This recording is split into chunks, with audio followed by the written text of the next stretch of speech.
Hello everyone, welcome back to my channel. Today I would like to go over with you a market update about Arizona real estate and markets. So let's just dive right in, okay? All right, welcome back everyone to my channel. This show dedicated to you to provide the most updated information about Maricopa County real estate in Arizona. Maricopa County in Arizona about the real estate information gonna be updated to you. This happening every week around afternoon time on Monday or Tuesday.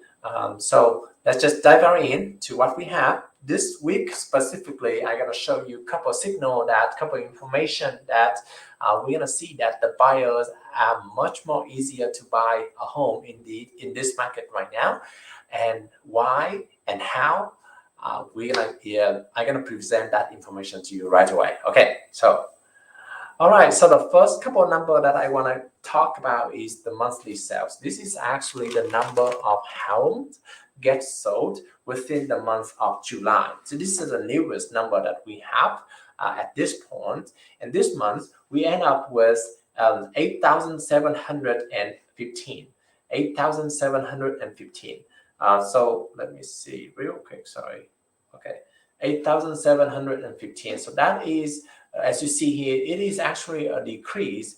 It is actually a decrease from previous months, and that's actually also a decrease from the previous year. As you see here, if you see here, the gray line is the previous year, and the red line is this year. And as you see here, previous year you have about 10,000. This year you only have about 8,700 only. So it's a decrease of 15.4% compared to last year, and also a decrease of 9.8% compared to last month.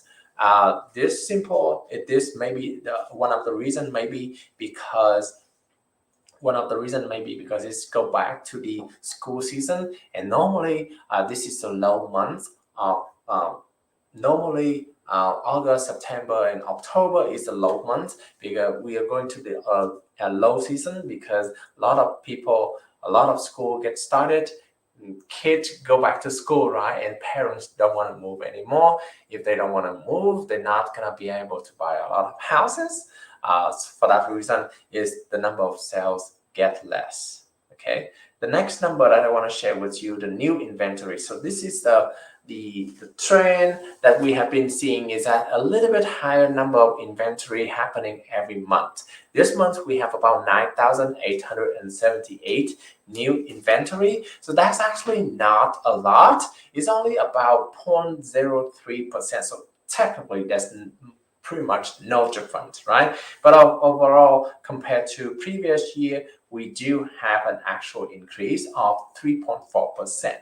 So it's not much, but it's still increase compared to previous year. So as you see, right, obviously right here, the monthly of sales 8,700, but the new inventory is about 9,800. So it's actually more homes available on the market for the buyer at this time, at this month. And that is one of the reasons why the buyer is gonna have more option. Whoever serious in looking for homes right now, and for that reason, they're gonna have more options to choose on the market. Okay. The next number that I want to talk about is the total inventory. Total inventory. So that is including the one that is under contract in July, as well as the one that new onto the market. So total inventory is about 10,793. And as you see here, is also an increase of 6.7%. However, compared to previous year, it is still a lower number of 17%. Okay. So we're going to the next slide right here, is talking about the month's supply of inventory. Month supply of inventory, talking about if nothing changed on the market, no houses get onto the market. So this is how much time it takes for the remaining of the homes get sold. Okay, 1.24. So that's actually about 40 days to 45 days onto the month supply of inventory. Last month, we only have about 1.05. So obviously, right now, the market is slowing down, right? It's getting more time to sell, to sell the entire market, right? 1.24. So that means the buyers have more homes to choose from the current market. So this is really good news for the buyers who are still on the market, who are willing to pay the price right now. I'm not talking about the price yet because it's actually a very interesting numbers coming up very soon. Okay. All right. The average days on the market is actually 28 days. It's actually increased 1 day compared to last month. However, though, if you compare last year, it's actually a decrease of 27 days, which is a significantly decrease. So it's still getting the homes still getting sold very quickly. Now, doesn't mean that every single home gonna get sold very quickly, right? It only mainly for the house that is well maintained, well prepared, ready to sell, and at the right price. If it is really, if it is not right, you're not gonna be able to sell it that quick. Okay, so but however, though, 28 days is very fast. Okay. The next slide, which is more interesting, which is we talk about prices, right? The very first square is about the new list price. So the median list price in the Phoenix market area is about $410,000, which is actually up about 26% compared to the previous year. So regardless of how slow the market is, right? Regardless of the market is slowing down, buyer have more options. They're gonna take time to choose from the inventory. The seller is still very confident about the price and still putting onto the market at the 26% increase compared to previous year. The sale price, now if you follow my video, last month we predict that this month's gonna have the median sale price about $400,000. So this month we actually beat that expectation about $405,000, and that's actually an increase of 28%.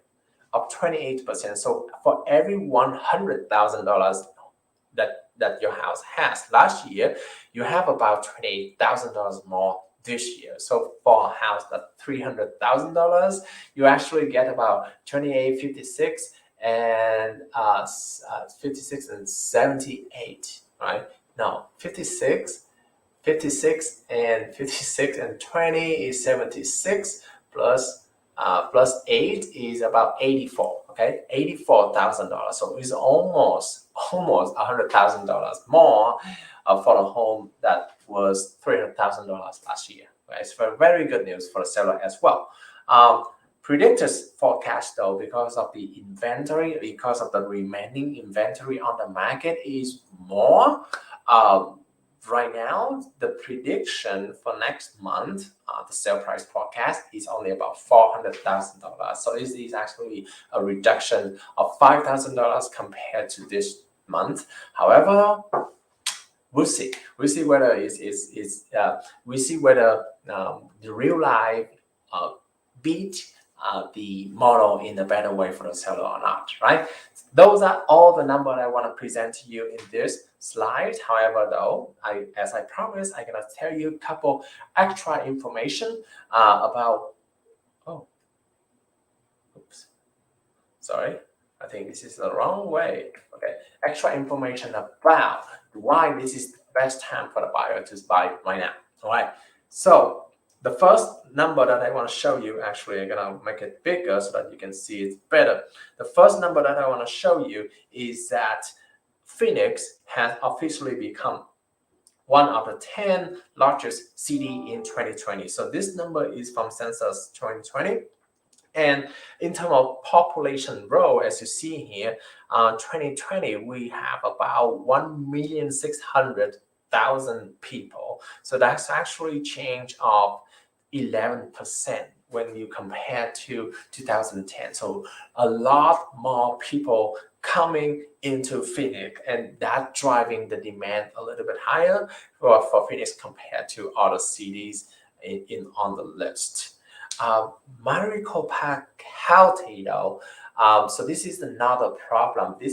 So the first slide showing you the problem that the demand is higher because more people want to have houses.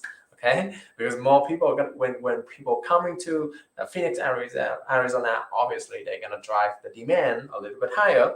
The second problem is that why this is explaining why we are in such a crazy market right now. Okay, from 2011, okay, we have been, this is the number of new construction by year. So every bar you see here is the number of construction by year, and this is in Maricopa County itself. And obviously you see before 2009, 2010 is way much more than $30,000 homes per year. However, though, from 2010 up until now, every single year we have about less than $20,000 homes, new construction home.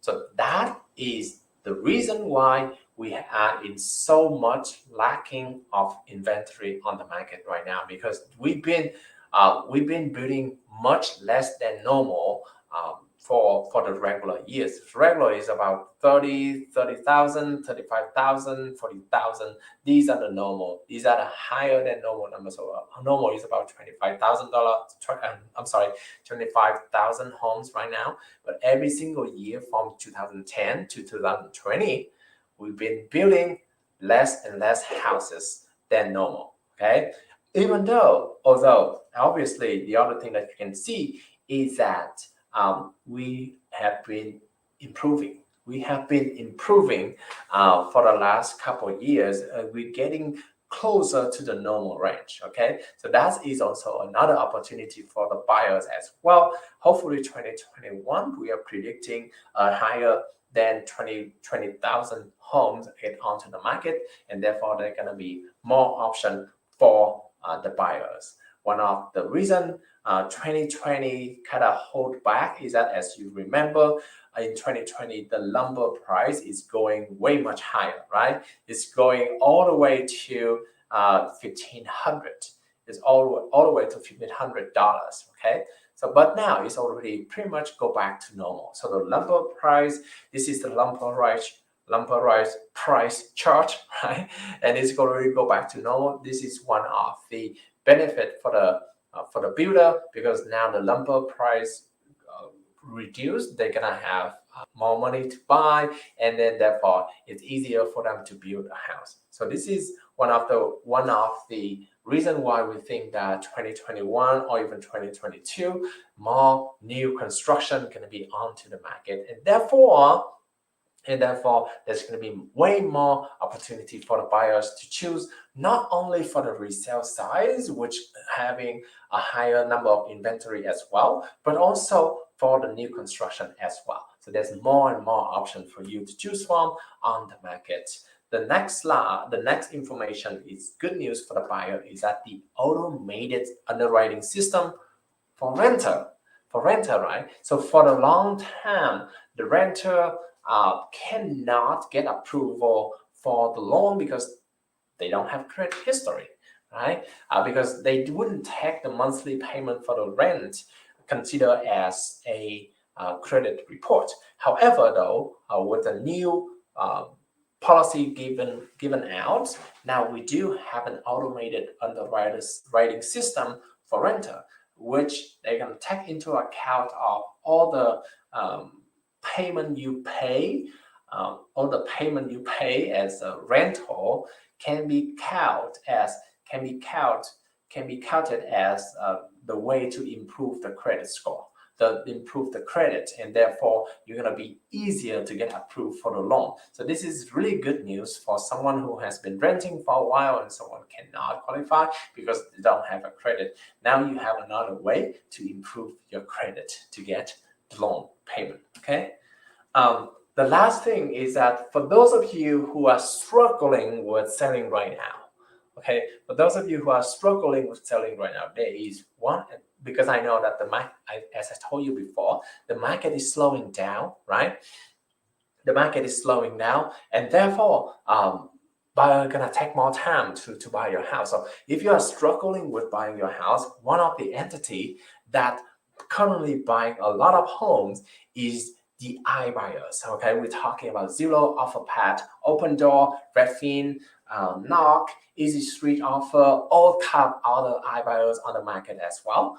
They are buying houses crazily right now. As you see, this is the monthly number of homes that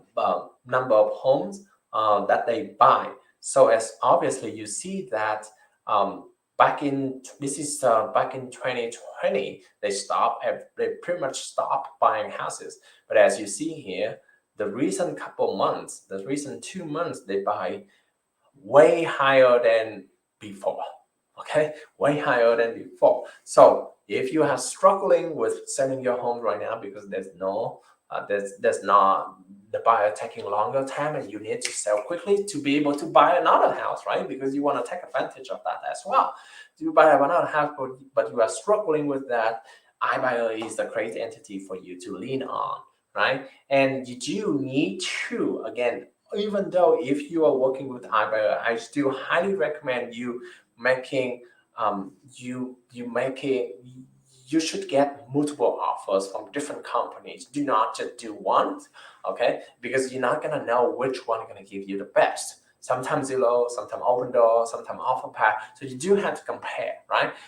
Get multiple offers on a pad, and hey, always recommend you to get agent, okay? An agent that has the knowledge about iBuyers so that they can be able to help you out, guide you through the entire process, because each iBuyer is going to have their own process that you have to master. So if the agent or you don't know how to deal with those process, it is best to get the best advice for you, okay? To get the agent that has experience with that for you.